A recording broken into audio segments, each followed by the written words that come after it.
বড়সড় বিপদের মুখে হিন্দুকুশ পর্বতমালা, হিমবাহ নিয়ে উদ্বেগজনক তথ্য দিলেন বিজ্ঞানীরা। বিশ্বজুড়ে জলবায়ু পরিবর্তনকে এর প্রধান কারণ বলে মনে করছেন বিজ্ঞানীরা। পরিবেশগত পতনের অন্যতম কারণ হিসেবে তুলে ধরা হয়েছে। আইসিআইএমওডির ডেপুটি ডিরেক্টরের কথায়, আমরা হিসেব কষে দেখেছি উষ্ণায়নের ফলে পৃথিবীর তাপমাত্রা যদি আরও 1.5 ডিগ্রি বাড়ে, তাহলে শুধু হিন্দুকুশ হিমালয়ের তাপমাত্রাই বাড়বে 0.3 ডিগ্রি সেলসিয়াস, আর তাতে উত্তর পশ্চিম হিমালয় আর কারাকোরাম পর্বতমালার তাপমাত্রা বাড়বে 0.7 ডিগ্রি সেলসিয়াস। 1970 সাল থেকে গত 50 বছরে ইতিমধ্যেই হিন্দুকুশ হিমালয়ের 15% বরফ গলে জল হয়ে গিয়েছে। এর ফলে 2060 সাল নাগাদ পরিস্থিতিটা এমন হবে যখন বারবার ভয়াবহ বন্যা হবে ওই এলাকা এবং সেখান থেকে বেরিয়ে আসা নদীগুলির অববাহিকা অঞ্চলে। বিজ্ঞানীরা কি বলেছেন? নেপালের কাঠমান্ডুতে শুরু হয়েছে international centre for integrated mountain development এবং একটি আঞ্চলিক গবেষণা সংস্থার যৌথ সম্মেলন। 5ই ফেব্রুয়ারি থেকে শুরু হওয়া এই সম্মেলন 11 তারিখ পর্যন্ত চলবে। সম্প্রতি একটা বিবৃতি জারি করে হিন্দুকুশ হিমালয় অঞ্চলটি পরিবেশগত ধ্বংসের দ্বারপ্রান্তে রয়েছে বলে জানানো হয়েছে। এই অঞ্চলে খাদ্য এবং জলের নিরাপত্তা, স্বাস্থ্য, জীবন বৈচিত্র্য এবং জলবায়ু পরিবর্তনের প্রভাব নিয়ে আলোচনা হতে পারে। সম্মেলনে 130 জনের বেশি বিজ্ঞানী যোগদান করেছেন বলে জানা গিয়েছে।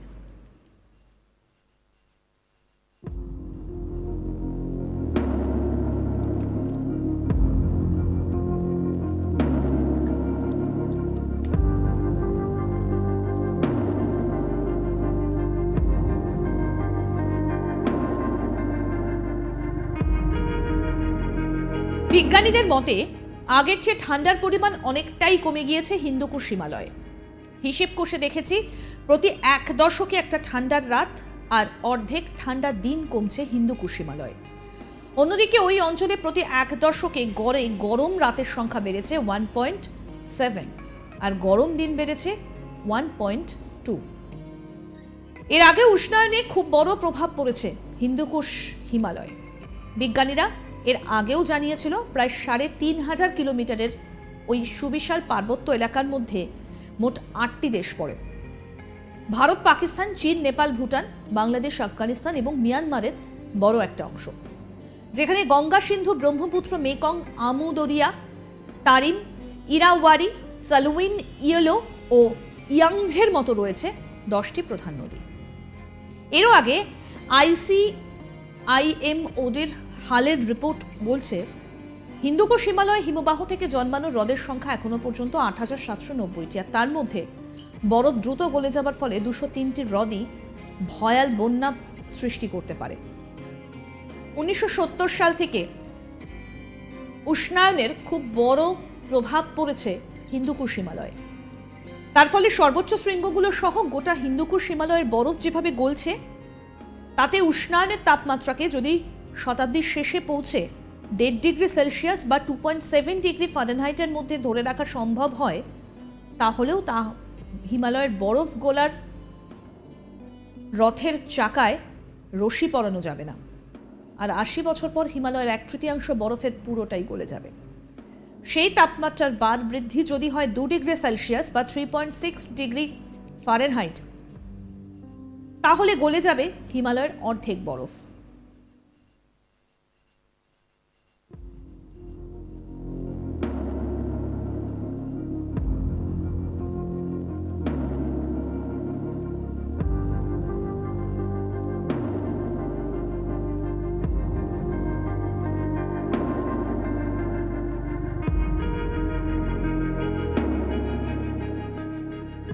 চার থেকে 5 ডিগ্রি সেলসিয়াস বা 7 থেকে 9 ডিগ্রি ফারেনহাইট বাড়লে গলে যাবে 2/3 বরফ।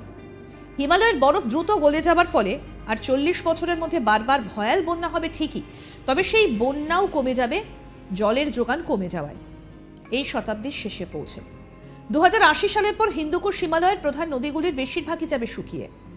তাদের উৎস হিমবাহগুলো জলহীন শুকনো পাথরে পরিণত হয়ে যাবে বলে। ফলে কৃষিকাজ, জলবিদ্যুৎ উৎপাদন, সেচ বেহাল হয়ে পড়বে, যা বিপন্ন করে তুলবে ভারত সহ এই অঞ্চলের 8টি দেশের অর্থনীতি, এবং ক্ষতি হবে জীববৈচিত্র্যেরও।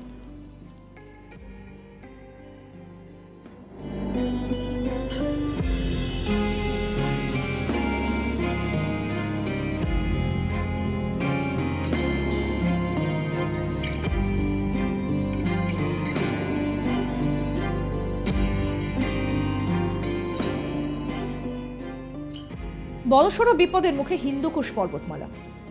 হিমবাহ নিয়ে উদ্বেগজনক তথ্য দিলেন বিজ্ঞানীরা।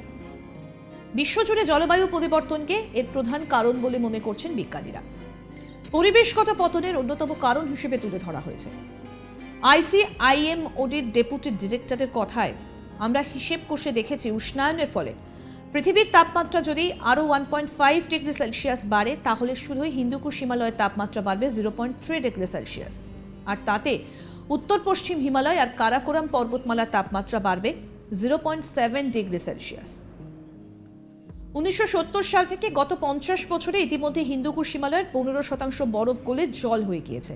ফলে 2060 সাল নাগাদ পরিস্থিতিটা এমন হবে যখন বারবার ভয়াবহ বন্যা হবে ওই এলাকা এবং সেখান থেকে বেরিয়ে আসা নদীগুলির অববাহিকা অঞ্চলে। এবার আপনাদের বলবো বিজ্ঞানীরা এই বিষয়ে কি বলছেন। নেপালের কাঠমান্ডুতে শুরু হয়েছে international centre for integrated mountain ডেভেলপমেন্টের একটি আঞ্চলিক গবেষণা সংক্রান্ত যৌথ সম্মেলন। 5 ফেব্রুয়ারি থেকে শুরু হওয়া এই সম্মেলন 11 তারিখ পর্যন্ত চলবে। সম্প্রতি একটি বিবৃতি জারি করে হিন্দুকুশ হিমালয় অঞ্চলটি পরিবেশগত ধ্বংসের দ্বারপ্রান্তে রয়েছে বলে জানানো হয়েছে। এই অঞ্চলে খাদ্য এবং জলের নিরাপত্তা, স্বাস্থ্য, জীবন বৈচিত্র্য এবং জলবায়ু পরিবর্তনের প্রভাব নিয়ে আলোচনা হতে পারে। সম্মেলনে 130 জনের বেশি বিজ্ঞানী যোগদান করেছেন বলে জানা গিয়েছে।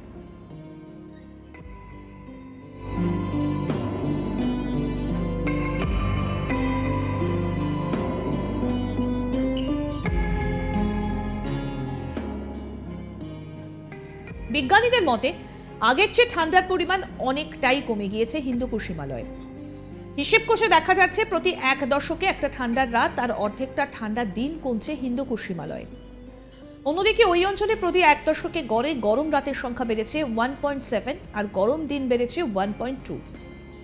এর আগে উষ্ণায়নের খুব বড় প্রভাব পড়েছে হিন্দুকুশ হিমালয়। বিজ্ঞানীরা এর আগেও জানিয়েছিল প্রায় 3500 কিলোমিটারের ওই সুবিশাল পার্বত্য এলাকার মধ্যে পড়ে মোট 8টি দেশ: ভারত, পাকিস্তান, চীন, নেপাল, ভুটান, বাংলাদেশ, আফগানিস্তান ও মিয়ানমারের বড় একটা অংশ, যেখানে গঙ্গা, সিন্ধু, ব্রহ্মপুত্র, মেকং, আমুদরিয়া, তারিম, ইরাওয়ারি, সালুইন, ইয়োলো এবং ইয়াংঝের মতো রয়েছে 10টি প্রধান নদী। এর আগে আইসিআইএমওডির হালের রিপোর্ট অনুযায়ী হিন্দুকুশ হিমালয়ে হিমবাহ থেকে জন্মানো হ্রদের সংখ্যা এখনো পর্যন্ত 8790টি এবং তার মধ্যে বরফ দ্রুত গলে যাওয়ার ফলে 203টে হ্রদই ভয়াল বন্যা সৃষ্টি করতে পারে। এরকম আরও আপডেট পেতে আজ তাক বাংলার ইউটিউব চ্যানেল সাবস্ক্রাইব করুন, নোটিফিকেশন পেতে বেল বাটন অপশন প্রেস করুন। এই ভিডিও সম্পর্কে আপনাদের মতামত জানান, কমেন্ট করুন, শেয়ার করুন, হোয়াটসঅ্যাপে ফলো করুন আজ তাক বাংলা।